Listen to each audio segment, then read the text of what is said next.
صرف بدکاری کا مرحلہ نہیں تھا، اس کربلا کے اندر یزید نے امام حسین اور امام حسین رضی اللہ تعالیٰ عنہ کے خاندان کو شہید کیا۔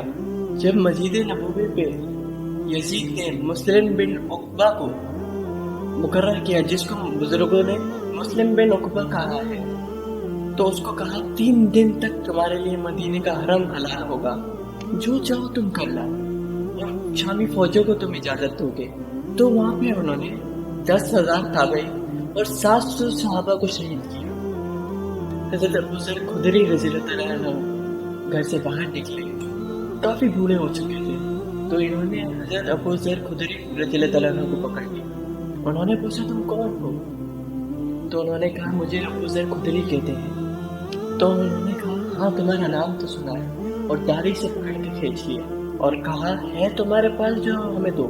کہا میرے پاس تو کچھ بھی نہیں ہے، میں تو فقیر آدمی ہوں۔ تو ان کو پکڑ کے ان کے گھر لے گئے، تو 2 کبوتر رکھے تھے حضرت ابو ذر خدری نے، تو وہ کبوتر لوٹ کے لے گئے۔ اور ایک خاتون کیا ابھی ایک بچہ پیدا ہوا تھا، تو دائی نے اس کو پہلی مرتبہ اس کی ماں کے سینے پہ لیٹایا۔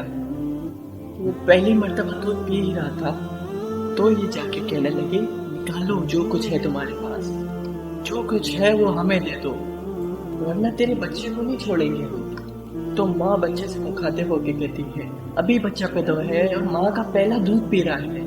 کہا بیٹے میرے پاس جو کچھ بھی ہوتا قیمتی سے قیمتی چیز تیری جان کے لیے قربان کر دیتی، لیکن اس وقت میرے پاس کچھ ہے نہیں۔ تو ایک شکی آگے بڑھا، بچے کو پاؤں سے پکڑ کے دیوار میں دے مارا، بچے کا سر پھٹ گیا، بیجا باہر آ گیا۔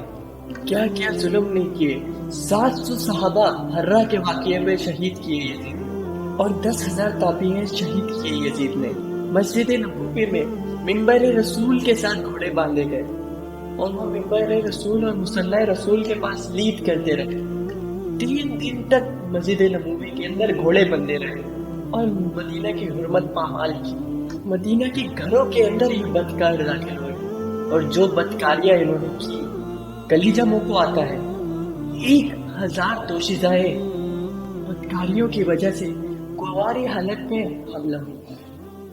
3 دن تک انہوں نے مدینے کا حرم پامال کیا، اور مکۃ المکرمہ میں کعبہ کے اوپر گولے برسائے، اور غلاف کعبہ جل گیا۔ وہ تو یزید مر گیا تو حضرت عبداللہ ابن زبیر رضی اللہ تعالیٰ نے اپنی خلافت کا اعلان کیا۔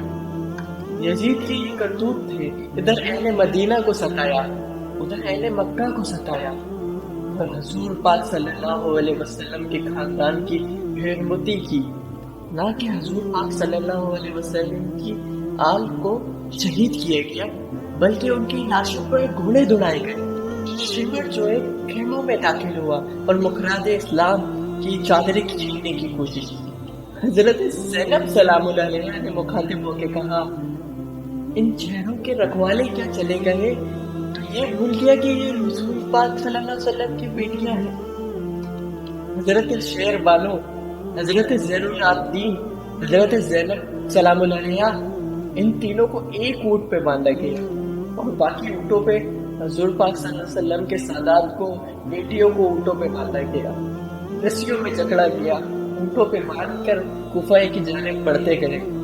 آگے آگے شہیدوں کے سر چل رہے ہیں، اور پیچھے یہ قافلہ چل رہا ہے، اور جب یہ قافلہ وہاں سے گزرا جہاں پہ ساری لاشیں پڑی تھی، امام زین العابدین 14 سال کے ہیں، وہ بیمار ہیں، ان کا حوصلہ نہ ہوا اور کشی آنے لگی ان کے اوپر، اور وہ منظر ابن کثیر باقی سبھی لوگوں نے لکھا ہے۔